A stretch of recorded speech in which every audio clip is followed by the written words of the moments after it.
প্রিয় দেশবাসী,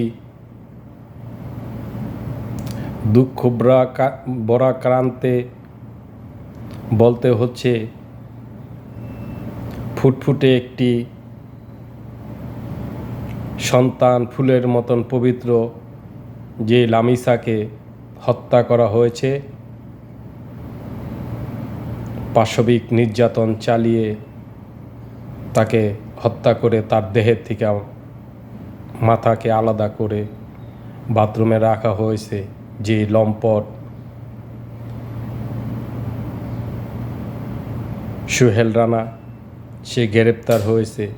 গ্রেপ্তার হওয়ার পর যে সে স্বীকারোক্তি দিয়েছে, সে যদি আসামি নিজে স্বীকারোক্তি দেওয়ার পর কেন 7 দিন পর তদন্ত প্রতিবেদন দেওয়া হবে,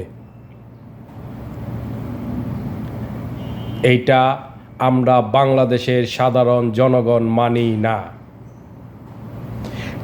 আসামি নিজের মুখে স্বীকার করেছে। আজকে 48 ঘন্টা পেরিয়ে যাচ্ছে, আসামিকে কেন বিচারের কাঠগড়ায় দাঁড় করিয়ে তার বিচার কেন নিশ্চিত করা হচ্ছে না? বিচার একটা যেই লামিসাকে যেই ফ্ল্যাট বাসায় হত্যা করা হয়েছে, ওকে সেই বিল্ডিংয়ের নিচে খুঁটির সাথে রশি বেঁধে, গলায় রশি বেঁধে খুঁটির সাথে লটকিয়ে তাকে গুলি করা হোক। খুঁটির সাথে বেঁধে, যাতে লামিসার মা বাবা উপর থেকে দেখতে পারে বারিন্দা দিয়ে। হত্যার বদলি হত্যা, ধর্ষণের বিচার হত্যা। বাংলাদেশে এই আইন চালু করতে হবে।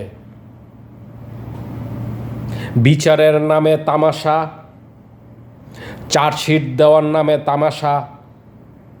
বাংলাদেশে বহু বছর ধরে এই চর্চা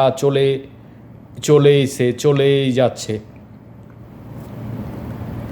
আমাদের বিচার ব্যবস্থা, বাংলাদেশের বিচার ব্যবস্থা একটা ভঙ্গুর বিচার ব্যবস্থা। অপরাধী হয়ে যায় নিরপরাধী, আর সাধারণ মানুষ হয়ে যায় অপরাধী। বাদী হয়ে যায় অপরাধী, আসামি হয়ে যায় মাওলানা অথবা কারি। এই হলো আমাদের বাংলাদেশের বিচার ব্যবস্থা। এই বিচার ব্যবস্থার থেকে আমাদেরকে বের হয়ে আসতে হবে। আমরা সাধারণ যারা মা বাবা আছি, আমরা কেন রাস্তায় আসতেছি না? রাস্তায় নেমে আসেন এবং সকল প্রবাসী ভাইদের বলবো, এই বিচার ব্যবস্থা যদি নিরপেক্ষ সুস্থ না হয়, তাহলে সকল প্রবাসী ভাইয়েরা রেমিটেন্স শাটডাউন করে দেন। এই লামিসার হত্যার বিচার আগামী 24 ঘন্টার ভিতরে করতে হবে, না হলে সকল প্রবাসীরা আমরা রেমিটেন্স শাটডাউন করে দেব। আমরা রেমিটেন্স পাঠিয়ে দেশের চাকা সচল রাখি। আমাদের এয়ারপোর্টে গেলে আমাদের হয়রানি, লাঞ্ছিত হতে হয়।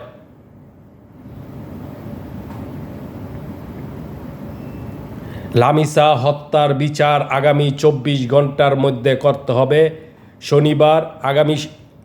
আগামীকালকে শনিবার অথবা রবিবার লামিসা হত্যার বিচার করতে হবে, প্রকাশ্যে করতে হবে।